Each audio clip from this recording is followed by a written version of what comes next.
खाली दीप्तीताई बसायची आणि ती बघायची आणि मग झापायची. मी काही पालकांनी सांगितलं मला पास देता का तुम्ही वर्षाचा, आम्ही येतो. की प्रयोग संपल्यानंतर आम्ही मुलांना असं वर आणतो, मुलांसोबत डान्स करतो. असं आई वडील येतच नाहीत, आई वडील ऑफिसला असतात, मुलांसोबत हे आजी आजोबा येतात. तर तुम्ही काय सांगाल की याच्यामध्ये हे नाटक जास्तीत जास्त लोकांनी पालकांसह पाहिलं पाहिजे, मुलांनी, कारण काय?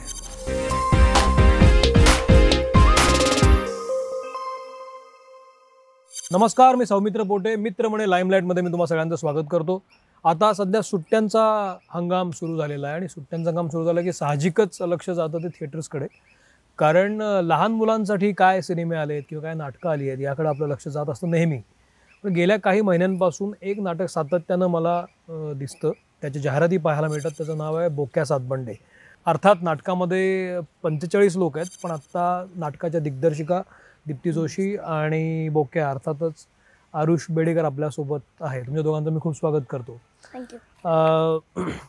नाटकाची जाहिरात जेव्हा मी बघतो तेव्हा मला ती एक कॅचलाईन जी आहे त्याच्यामुळे माझं लक्ष खूप वेधलं जातं. 70 mm नाटक आणि 45 कलाकारांनी सजलेलं असं 70 mm. तर हे नाटक, अगदी बेसिक प्रश्न, हा इतका कसं नाटक आहे, हे इतकं मोठं केलंय की 70 mm मुद्दाम म्हटलंय की ते तसं आहे? बेसिक नाटक म्हटलं की आपलं कसं असतं, एक सेट असतो, त्या सेटवर पूर्ण नाटक घडतं, एक कथानक असतं, असं होतं. आणि बालनाट्यात पण ते कमीच असतं, कारण मुलांचं आहे म्हटल्यावर ऍडजस्टमेंट, चला बालनाट्य समजून घेतात एक्झॅक्टली असं आहे. पण आम्ही आता असाच विचार केलेला की पहिला अंक पूर्ण वेगळा आहे, दुसरा अंक पूर्ण वेगळा आहे, दोन वेगवेगळ्या ठिकाणी घडतं ते नाटक. आणि तसं म्हणजे आम्ही सेट तयार करताना सुद्धा त्याचाच विचार केला की भव्य जसं आपलं घर असतं तसं पूर्ण मुलांना दिसलं पाहिजे. जंगल असेल तर ते जंगल वाटलं पाहिजे. त्यामुळे ते तो फील येण्यासाठी ते रंगवून घेतले सगळे फ्लेक्स जे आहेत ते. आणि म्हणजे त्या चित्रकारांनी ते पूर्ण पेंटिंग केलेलं त्यात, आणि दिसताना ते छान दिसतं. म्हणजे ऑनस्टेज तर आता 9 कलाकार आहेत, पण बॅकस्टेजची टीम, सगळी टेक्निकल टीम असं धरून ते आहे, तेवढे लोक आहेत.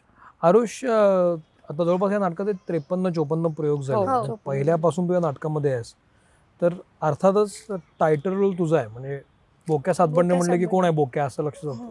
पहिला प्रयोग आणि आता गेले 53वा प्रयोग जो तू केलास तो, याच्यामध्ये तुला सापडत गेलेला बोक्या कसा आहे? आता खरं तर पहिला प्रयोग हा एकदमच घडलेला प्रयोग असतो. म्हणजे आपल्याला प्रयोगाची सवय नसते. खरं तर हे माझं पहिलंच नाटक आहे आणि पहिल्या नाटकात जी आपल्याला टेन्शन असतं की कसं होणार आहे आपलं नाटक, काय आपल्याला चुकणार आहे. हो, म्हणजे तसं असतं पहिल्या प्रयोगात झालेलं. पण पहिल्या प्रयोगात आलेलं ते टेन्शन, ते तिथून 53व्या प्रयोगापर्यंत सापडलेला मला बोक्या हा खूपच वेगळा आहे. म्हणजे पहिल्या प्रयोगात माझे जे काही फंबल पडायचे किंवा मी वाक्य विसरायचो, रिॲक्शन्स मला नाही म्हणजे समजायच्या, ते दीप्तीताई किंवा अमृताताई, यश दादा हे सगळ्यांनी मला शिकवल्या. आणि तेव्हापासून इथपर्यंत माझ्या बोक्या या नाटकामध्ये खूपच फरक पडला आहे. आता काही गोष्टी पहिल्या प्रयोगात माझ्या घडायच्या नाहीत. म्हणजे तिकडे काही सीन चालू असलं तर मी इकडे रिॲक्शन्स द्याव्या लागतात आणि त्या मला देता यायच्या नाही. म्हणजे मी जस्ट असा इकडे तर मग ते खाली दीप्तीताई बसायची आणि ती बघायची आणि मग झापायची. प्रयोग झाल्यानंतर आणि प्रयोगाच्या मध्ये सुद्धा मी बघायचो दीप्ती ते बसली कुठे.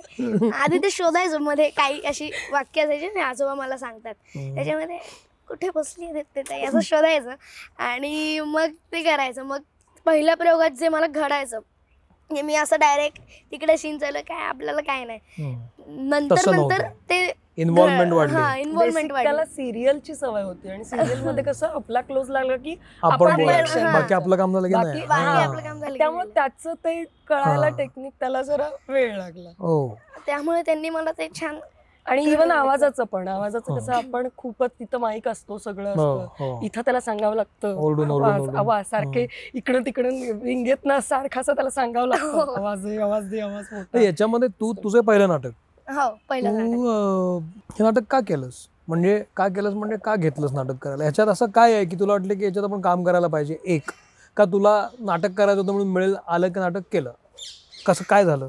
नाही, म्हणजे एक वेगळा चेंज म्हणून, किंवा सिरियलमध्ये कसं आपला क्लोज झाला आणि फंबल पडले तर आपल्याला रिटेक घेता येतो, आणि तसं नाटकात नाही. नाटकात पिटपाट होतो, आपल्याला पाठांतराची सवय होते, रिॲक्शन्स देता येतात, आणि अजून आणि मेन म्हणजे सिरियलच्या वेळेस आपल्याला लोक लाईव्ह बघत नाहीत, समोर बघून नाही बघत. तसं नाटकात आपल्या समोर प्रेक्षक बसलेले असतात, त्यांना डायरेक्ट लाईव्ह नाटक दिसत असतं. ते मला आवडायचं, म्हणजे लहानपणीपासून मी ते करायचो. 4 वर्षाचे असताना बाबा मला नाट्यछटा वगैरे करायला द्यायचे, त्यामुळे नाटक तसं मी माहिती आहे तुला नाटक. हां, त्यामुळे मला नाटक आवडतं करायला. म्हणून मी बाबांना म्हणलं चालेल, मला खूप आवडेल. सो बाबा म्हणले चालेल, मी सांगतो दीप्तीताईला, कर तू. मग तशी प्रॅक्टिस झाली आणि मग या नाटकातली बेस्ट थिंग काय, म्हणजे आता बघ, आता ना खूप सारी नाटकं असतात, लहान मुलांची नाटकं येत असतात, त्याच्यामध्ये साधारणपणे डंबू अस्वल किंवा छोटा भीम किंवा पोकेमॉन अशी नाटकं असतात, असे कॅरेक्टर्स असतात. पण बोक्या इज डिफरंट. बोक्या हे दिलीप प्रभावळकरांच्या कथेवर आधारलेलं, आणि तिथून त्यांनी आम्हाला इंट्रोड्यूस केलेलं आहे. म्हणजे बोक्या मला पण माहिती आहे, त्याचं कारण प्रभावळकर सर. तर या नाटकाची गंमत काय असं तुला वाटतं? तुला काय वाटतं ते सांग. नाटकाची गंमत म्हणजे पहिल्या अंकात प्राणी येत आहेत, म्हणजे कुत्रा येतो, मांजर येते, आणि पहिल्या अंकात आपण दोन्ही अंकात आपण चांगले संदेश सुद्धा देतो.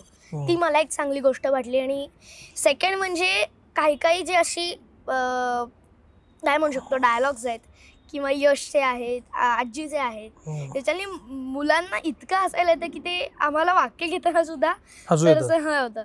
आणि मधले काही जे सीन्स असतात त्याच्यामध्ये आमची अख्खी नाटकामध्ये 9 जी माणसं असतात ती सुद्धा हसायला लागतात. काही कोणाचा जर फंबल पडला किंवा कोणी पडलं तर अशा ह्याच्यात सुद्धा कधी मजा मस्ती होत असते. आणि ह्याच्यातली एक बेस्ट थिंग मला अशी वाटते की आपण जे संदेश सांगतो, म्हणजे आई बाबा जे संदेश सांगतात की झाडं लावा, कापू नका, च्युइंगम टाकू नका, प्लास्टिक वापरू नका, ते मुलांना कळत नाही. पण जेव्हा मुलं नाटक बघायला येतात ते नाटकात आपण जे सांगतो ते मुलं ऐकतात. आणि आम्ही जे रिव्ह्यूज घेतो किंवा सांगतो आई वडिलांना की ते घ्या, त्याच्यानी मुलांना कळतं की खरंच आपण हे नाही केलं पाहिजे. हे नाटकातून मला कळलं की नाटकात आपण जे सांगतोय ते मुलांना कळतंय, जे आई वडील सांगून कळत नाही. सो ही एक मला खूप बेस्ट, किती छान महत्वाची गोष्ट आहे. खूप तुझ्या वयाचं कोणीतरी सांगणार आहे.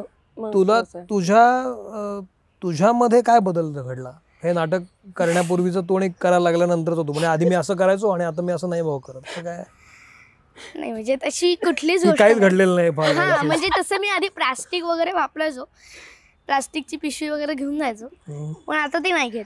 नक्की आता नाही घेत. नक्की.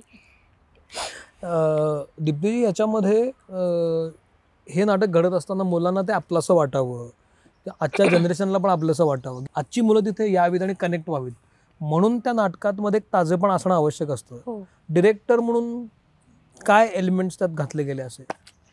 बेसिक मला असं म्हणायचं की नाटक घडवतानाच, म्हणजे हे नाटक बोक्या सातबंडे हे चूज करतानाच आम्ही हा विचार केला होता. कारण आत्ता बघायला गेलं तर व्हिडिओ शिवाय पर्याय नाहीये मुलांना, म्हणजे काही करून शाळेमध्येच ते तुम्ही इंट्रोड्यूस केले, त्यामुळे काहीच करू शकत नाही लॉकडाऊन नंतर.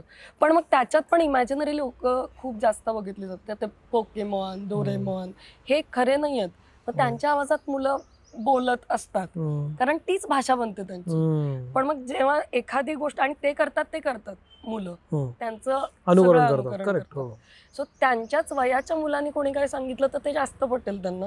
आणि रियालिटी सांगूयात मुलांना. असं होतं की मी परीराणी आली आणि मग ते हे झालं आणि ती जादू झाली, नाहीये ती. आता मुलं हसतात की हे खोटं आहे, इतकं मुलं आपल्याला कळलेलं आहे. प्लीज मला माहिती की जादू तू काय केलीस, इकडची तिकडं केली, इतकं वेड्यात करतात मुलं.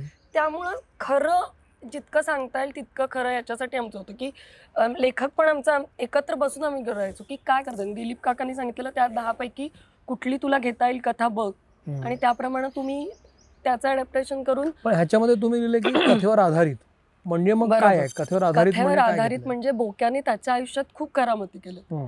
त्यातली एक करामत म्हणजे त्या पुस्तकाचं बेस की त्याचं बोक्या हे कॅरेक्टर तेच आहे, त्याचं घर आहे, त्याला म्हणतात ती चिन्मयानंद वगैरे त्याची आजी म्हणायची, ते सगळं आहे.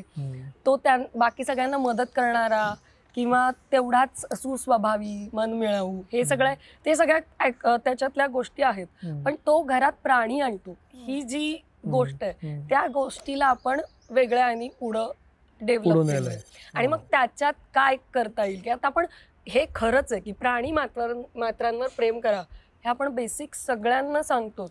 झाडं लावा, झाडं जगवा हे सांगतो, प्लास्टिक टाकू नका हे सांगतो, हे आपल्याला लहानपणापासून सांगितलंय. पण हे आतापर्यंत म्हणजे मोठ्यांना पण सांगावं लागतं ही वेळ आली आहे आणि हे आपल्यात रुजलंय, त्याला काहीच करू शकत नाही आता. पण मुलं जेव्हा सांगतात म्हणजे काही तर आम्हाला सांगितलं की आमची मुलगी आम्हाला हे घेऊ नका म्हणून मागं लागतोय की आपण जाताना नाहीच घ्यायचं, कापडी पिशवी दे. मला फोन आलेत काही, आम्हालाच नंतर आश्चर्य वाटायला लागतं की मुलं काय हे शिकतात. म्हणजे माझाच मुलगा तो याच्यात काम करतो हरणाच्या पिल्लाचं. आमच्या कॉलनीमध्ये झाडं तोडणार म्हणजे खूप वाढली होती म्हणून ती कटिंगला आली होती. तो शाळेतनं जाऊन आला, ह्याच्यात एक कॅरेक्टर आहे पुष्पा जो झाडं तोडतो. तर त्याने त्याला ओरडून सांगितलं पुष्पा तू करू नको झाडं. म्हणजे हे आम्हाला आणि प्रणवला हे कळत नव्हतं की त्याला कसं एक्सप्लेन करू की हे काय आहे. आणि तो आला होता आणि त्यांनी झाडं तोडली आणि झाडं तोडायची नाहीयेत हे त्यांनी खाली जाऊन सांगितलं त्यांना. म्हणजे हेच आहे. आणि असंच काही मुलांनी झाडं लावली आहेत, त्यांना नावं दिली आहेत झाडांना आणि ते त्यांची म्हणजे अगदी काळजी घेतात. आपल्याला खूप छोट्या छोट्या गोष्टी मुलांना देण्यासाठी जे होतं तेच आमचं होतं आणि रोजच्या ह्याच्यातल्याच गोष्टी म्हणून ते आम्ही पेरत गेलो. इव्हन मुलं हीच जास्त रिॲक्ट व्हायची मुलं आणि हे सांगत हे जरा असं करू का, मी असं केलं तर मी माझ्या मित्राच्या घशात काहीतरी अडकलं होतं. हे सिम्पल आहे ना की मुलांच्या घशात अडकतं काहीतरी खाताना किंवा काय करताना आणि मग त्याचं कसं करायचं, मारतात किंवा काय करतात. ह्या खूप छोट्या छोट्या गोष्टी, तोंड अडकलं किंवा मान कुठून तरी घालतात मुलं ह्याच्यात आणि ते निघत नाही. या खूप छोट्या छोट्या गोष्टी, या आपल्या आजूबाजूला घडणाऱ्या गोष्टी त्यात घातल्यामुळे ते मुलं जास्त येतात की बापरे असं झालं. आणि मग प्राणी जेव्हा बोलतात आणि ते पण साध्या साध्या गोष्टी सांगायला लागतात की इतकं साधं आहे पण ते तुम्हाला नाही कळलं. पण मग संवाद साधल्यामुळे सगळ्या गोष्टी सोप्या होतात. हे जेव्हा तो वाक्य सांगतो तेव्हा असं बरोबर वाटतं की यार खरंच आहे. कारण आता प्राण्यांची भाषा जरी नसली तरी प्राणीप्रेमी किती लोक आहेत आणि त्यांच्यासाठी सगळं करणारे पण आहेत. मग आपण थोडंसं केलं तर काय हरकत आहे. या छोट्या छोट्या गोष्टी आम्ही ऍड केलं. आरुष तू आता या नाटकांमध्ये काम करायला, सिरियल मध्ये पण तू काम करतोय, तर तुला जनरली नाटक झालं की त्या कलाकारांना भेटायला प्रेक्षक येत असतात आणि मग कौतुक करत असतात, सांगत असतात, प्रेज करत असतात. हे नाटक झाल्यावर जी मुलं येतात त्या किंवा जे लोक भेटायला येतात त्यामध्ये कुठली वयोगट सगळ्यात जास्त असतो? म्हणजे बालवयोगटच खूप असते. म्हणजे आई वडील येतच नाहीत, आई वडील ऑफिसला असतात. मुलांसोबत हे आजी आजोबा येतात. आजी आजोबा आम्हाला जास्त प्रयोगांना दिसलेत की प्रयोग संपल्यानंतर आम्ही मुलांना असं वर आणतो, मुलांसोबत डान्स करतो असं. सो त्याच्यासोबत जे प्राणी आहेत ते खाली जातात, मुलांना एक गिफ्ट देतात असं आम्ही केलंय. आणि तेव्हा जे मुलं वर येतात तेव्हा ते म्हणतात की आजी आजोबा आलेत माझे, त्यांना भेटायचं तुला. म्हणजे आई वडील हे फार आम्ही पाहिलेले नाहीये. सो आजी आजोबा जे येतात ते जे अजून सांगतात की आम्ही पाहिले बरं का हे तुझं, तुझी ती सिरियल पण पाहिली आणि तू जो पिक्चर केलाय तो पण पाहिलाय असं. तर ते सगळं होतं. आणि बालवयोगट आता आमचा मॅक्स जो साताऱ्याला हाऊसफुल पहिला प्रयोग झाला त्याला कमीत कमी 800 वगैरे मुलं आली असते. हो खूप होती. सो तिथे 800 वगैरे लहान लहान मुलं आलेली आणि तिथली जी त्यांनी अरेंज केलेला तो तिथे 12वी 11वीतली सुद्धा मुलं आलेली. आणि बालवयोगट जेव्हा तुला भेटतात तेव्हा तू काय रिॲक्ट करतात, काय बोलतात तुझ्याशी, काय आवडतं त्यांना तुझ्या नाटकातलं? आता नाटकात जसं नाटक संपल्यानंतर ते जे वर येतात ते म्हणतात बोक्या तू जे सांगितलं ते आम्ही आता पाळणार आहे. आणि तू जे आम्हाला म्हणलास की पाण्यात कचरा वगैरे टाकू नका, आम्ही आता जाणार आहोत ट्रिपला, तिकडे मी सांगतो लोकांना असं करू नका म्हणून. असे सगळे आम्हाला फीडबॅक येतात. याच्यामध्ये आता तू आता अदरवाईज काय करतो? म्हणजे शाळेत कितवीत आहेस तू कसं काय करतो? फक्त कुठल्या शाळेत आहेस तू आता? मी खरा अहमदनगरचा आहे.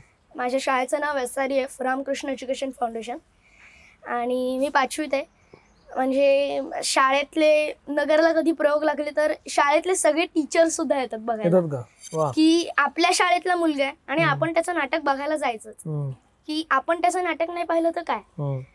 सो एक दिवशी आमचे प्रिन्सिपल मॅम सुद्धा आलेले आणि दुसऱ्या दिवशी अख्ख्या शाळेसमोर त्यांनी आम्हाला सांगितलेलं हे नाटक तुम्ही कोणी कोणी बघितले. आणि जर शाळेमध्ये 100 मुलं असतील 95 मुलांनी अख्खं नाटक पाहिलेलं आमचं. अरे वा.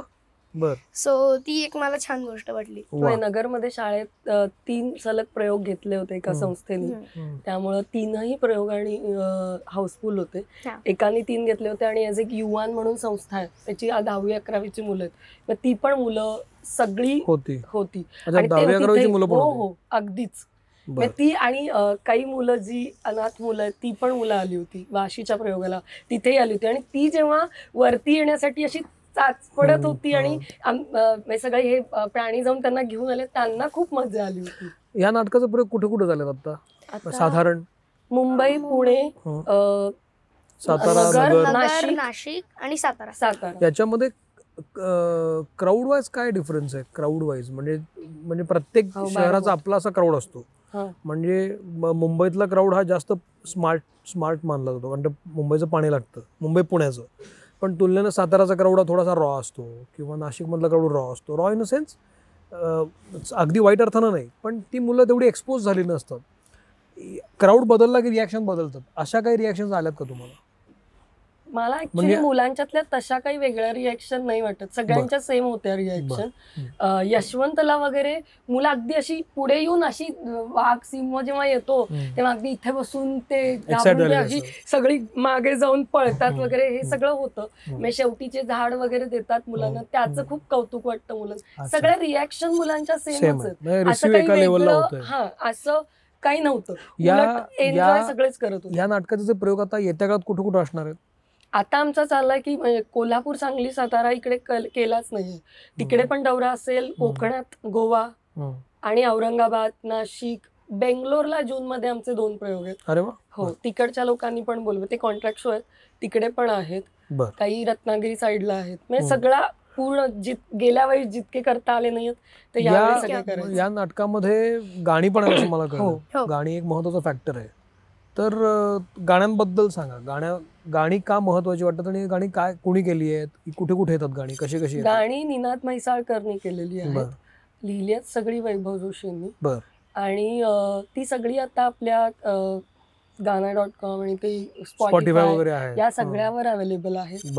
आणि आम्ही सांगतो पण मुलांना की जे येतात त्यांनी ऐकवा मुलांना, कारण त्यातनं संदेश आहे. तो एक तर बोक्याचं गाणं आहे, त्यात तो कसा आहे हे आहे, एक अंगाई आहे. ते गायलंय कोणी आहे ना?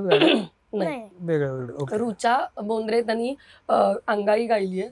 लहान मुलं आहेत त्याच्या आवाजात ते बोक्याचं गाणं आहे, टायटल सॉन्ग. आणि आणखी एक शेवटचं आहे ते संदेश असं एक सॉन्ग आहे, पण ती सगळी झाडे कोण वाचवणार.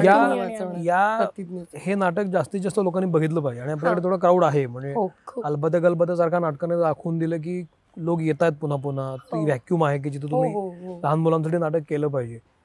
तर हे नाटक करत असताना तू लोकांना काय सांगशील? ह्याच्यातलं तुला सगळ्यात जास्त आवडणारा सीन कुठला आहे एक? आणि दुसरा प्रश्न असा की हे नाटक का बघितलं पाहिजे असं तुला वाटतं? आता माझा सगळ्यात आवडणारा सीन म्हणजे शेवटी जी आजी मला अंगाई म्हणजे मी असं सांगितलंय की हे बघ ही झाडं कशी छान आहेत, आता आपण इथे मस्त तारे बघत झोपू. पण बोक्याला असं आहे की त्याला त्याच्या आजीची अंगाई ऐकल्याशिवाय झोप नाही येत. सो तो एक मला खूप छान सीन वाटतो. आणि मग अस्वल आजी जी आहे ती एक अंगाई गाते आणि तेव्हा ते एक अंगाईचं गाणं आपण लावतो, डान्स आहे. आणि शेवटी एक सीन आहे की पहिल्या अंकात अजून एक सीन आहे की प्राणी येतात आणि बाबांना माहिती नसतं आणि बाबा मला मारतात. आणि दुसऱ्या अंकात सगळ्यात शेवटी असं आपण दाखवलंय की बोक्या असा जंगलात गेलाय आणि त्याचे बाबा पूर्ण दिवस त्याला शोधतायत. आणि दुसऱ्या दिवशी ते त्याला भेटायला येतात की बोक्या तू इथे का आलास. ते मला एकदा मिठी मारतात. मग मी त्यांना करतो की तू असं का केलंस. तो मला एक खूप छान सीन वाटतो की तुम्ही मला मारलं आहात आणि आम्हाला आता इथून जायचं नाही या जंगलातून. किती छान आहे हे, आपण इथेच राहायला येऊयात का. पण तेव्हा त्यांनी त्याचे सगळे प्राणी आहेत त्यांना हकललेलं असतं. आणि शेवटी बाबाच, तो जो एक कुत्रा आहे तो बाबाच त्यांना घेऊन येतात. सो एक मला सीन वाटतो. आणि तिसरा एक सीन आहे की हरणाचं पिल्लू ते दरीत पडलेलं असतं बर की हरणाचं आई त्याची सांगते की हळूच जा, काही करू नकोस, आणि ते दरीत पडतं. सो हरणाच्या पिल्लाचा रडण्याचा आवाज येतो आणि सगळे प्राणी म्हणतात मी नाही जाऊ शकत, तू जाऊ शकतोस का? तर मी नाही जाऊ शकत. मग बोक्या काय करतो, झाडाच्या ज्या वेली असतात त्या वेली घेतो, आपल्या पोटाला बांधतो आणि मग खाली त्या हरणाच्या पिल्लाला वाचवायला जातो. त्या हरणाचं पिल्लू बाहेर येतं आणि मग सगळे जे प्राणी आहेत ते बोक्याशी मैत्री करत नसतात आणि हरणाच्या पिल्लू बाहेर आल्यानंतर ते बोक्याशी मैत्री करतात की थँक्यू बाबा, तू वाचवलंस या हरणाच्या पिल्लाला. आणि तो मला खूप छान स्टोरी वाटतो. आणि दुसरं म्हणजे की या नाटक का बघितलं पाहिजे. म्हणजे हे नाटक मुलांनी का पाहायला पाहिजे असं वाटतं तुला? हे नाटक मुलांनी पाहिलं पाहिजे कारण संदेश देतो आपण, आणि तेवढंच छान गाणी आहेत, गाणी मुलं ऐकतात. म्हणजे आम्हाला आता 2-3 आम्ही व्हिडिओज पाहिले की मुलं कुठे प्रवास करत असतील, म्हणजे मुंबई पुणे असं, तर ते गाणी आपण युट्यूब मध्ये लावतो ना गाडीत, तर बोक्याची पण गाणी आम्हाला 4-5 ऐकायला मिळाली आहेत गाडीची. सो ते एक छान आहे आणि जे संदेश सांगतो ते मुलं ऐकतात, तो एक मला खूप छान वाटतो. दीप्तीजी, ह्या संपूर्ण नाटक जसं यानं सांगितलं, या नाटकाचे खूप प्रयोग होणं आवश्यक आहे. जेवढे होतील तेवढे त्या मुलांना सुद्धा एक नवीन अनुभव येतो. तर तुम्ही काय सांगाल की याच्यामध्ये हे नाटक जास्तीत जास्त लोकांनी पालकांसह पाहिलं पाहिजे, मुलांनी, कारण काय? बेसिक काय आहे, आता मुलं सगळी व्हिडिओला खूप युज टू झाली आहेत. इन्स्टेड ऑफ दॅट पुस्तक वाचणं किंवा मग बोक्या हे त्यांच्या काळचं कॅरेक्टर आहे, आई वडिलांचं, त्यांनी वाचलं असेल पुस्तक किंवा काय. मग मुलं काही आता नाटकाला आलेली मुलं जाऊन त्यांनी बोक्याची पुस्तकं आणली आहेत आणि मग ती वाचायला सुरुवात केली. खूप साध्या साध्या गोष्टी आहेत त्या, जर त्यांना म्हणजे मुलांना आता सुट्टीच्या दिवसात जी मस्ती करतात, सगळं करतात, त्याच्या आधी जर बोक्यासारखं बघितलं ना काही, तर त्यांचा विचार करण्याची पद्धत, त्यांची वागण्याची पद्धत, मित्रांबरोबर, आई वडील पण, आई वडील का असावेत, आता आपली कुटुंब खूप छोटी छोटी आहेत, आजी आजोबा असतातच नसतात काही माहिती नाही, पण तेव्हा शेजारच्यांच्या मुलांबरोबर आपण कसे वागतो किंवा आई वडील मुलांबरोबर कसे वागतात, की बाबा तुला काय करायचं, ठीक आहे, एकुलता एक आहे, त्याला काय वाटेल ते करू देत, हे जे आहे. किंवा मग त्याला वाटते वेळच्या वेळी शांत बसवणं, त्याचे आई वडील, आम्ही ते कॅरेक्टर पण त्याच प्रमाणे केली आहेत की मोठ्यांनी पण त्यासाठीच बघितलं पाहिजे की आपल्याला पण शिकता येईल की काय होतं. त्या मुलांबरोबर काही गोष्टी असतात की मुलांबरोबर डायरेक्ट इंटरॅक्ट करताना आपल्याला नाही कळत, पण नाटकातून खूप गोष्टी कळतात की काय व्हायला पाहिजे इंटरॅक्ट आणि कसं करता येईल आजूबाजूला जे चालू आहे आता त्याच्यानुसार. त्यामुळे मला असं वाटतं की प्रत्येक मुलांनी आणि प्रत्येक मुलाच्या आई वडिलांनी हे नाटक बघितलंच पाहिजे की जेणेकरून तुम्हाला आता सुट्टी असं नाही, पण आपण सुट्टींमध्ये काहीतरी नवीन शिकवतो, तर मग इन्स्टेड ऑफ दॅट आपण एखादी फिल्म किंवा काय बघायला नेतो, तर नाटक बघायला आलं. आमच्या इथं रिपीट ऑडियन्स एक 5-7 वेळा आलेली लोक हो, की आम्हाला, आणि जेव्हा केव्हा असेल, एक आजी तर त्या जेव्हा जेव्हा पार्ल्यात प्रयोग असतो त्या प्रत्येक प्रयोगाला येतात, आणि त्या प्रिन्सिपल होते एका शाळेत आणि त्या येतातच प्रयोगाला. मी त्यांनी सांगितलं आम्हाला, मी काही पालकांनी सांगितलं मला पास देता का तुम्ही वर्षाचा, आम्ही येतो.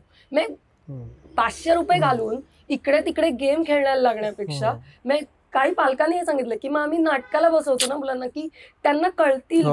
एकतर मराठी कळत नाही मुलांना, मराठी कळतं किंवा इंटरॅक्ट होणं, नाटक म्हणजे काय, नाटक कसं असतं याच्यानंतर नाटक बघायला, आणि ही किती चांगली गोष्ट आहे की मुलं नाटक बघायला, म्हणजे नाटक बघायला सुरुवात करतील. येत्या काळात आता याचे प्रयोग कधीपासून आणि कुठे कुठे लागले? आता आपण परत 13 एप्रिल पासून प्रयोग चालू करतोय.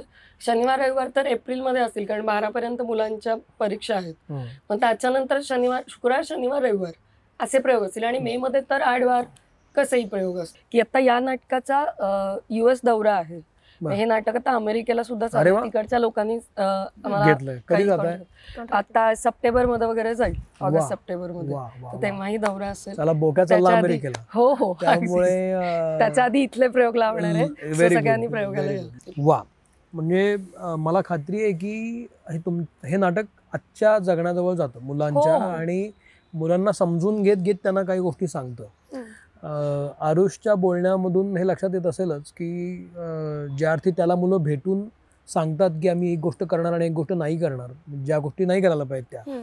आणि पुन्हा मुद्दा तोच आहे की पुस्तक जे सांगू शकत नाही ते एखादं नाटक सांगतं. त्यामुळे इथं संदेश जरी हा शब्द परत परत आला तरी तो सो कॉल्ड संदेश नाही आहे, it's a message we can say की बाबा जाता जाता काहीतरी सांगून गेलं नाटक, आणि तेच तर असायला पाहिजे. तर तुम्हा दोघांचे खूप आभार. बोक्या सातबंडे नाटक आत्ता म्हणजे या 13 तारखेपासून पुन्हा रंगमंचावर येतं आहे. ऑलरेडी नाटकाचे 53 प्रयोग झालेत. तर मला खात्री आहे की या हंगामात 100 होईलच. Yes. आणि जास्तीत जास्त लोकांनी नाटक पहा, कसं वाटतंय सांगा. आणि अर्थातच नाटक पाहिल्यानंतर हा जो एपिसोड आहे जो बोक्याचा आणि दिग्दर्शिकेचा आहे तो जास्तीत जास्त लोकांना पाठवा, कारण म्हणजे मग नाटकाच्या मागची भूमिका पण लोकांना कळते. बरोबर. तर तुम्ही दोघे इथं आवर्जून आला त्याबद्दल थँक्यू व्हेरी मच, आणि you. तुमच्या नाटकाला खूप शुभेच्छा. थँक्यू. मित्र म्हणे लाईमलाईटमध्ये मी इथं थांबतो. नाटक चाललं पाहिजे आणि नवीन प्रेक्षक तयार झाला पाहिजे, तर त्यासाठी बोक्या सातबंडे महत्त्वाचं नाटक आहे असं मला वाटतं. जरूर पहा आणि फीडबॅक द्या.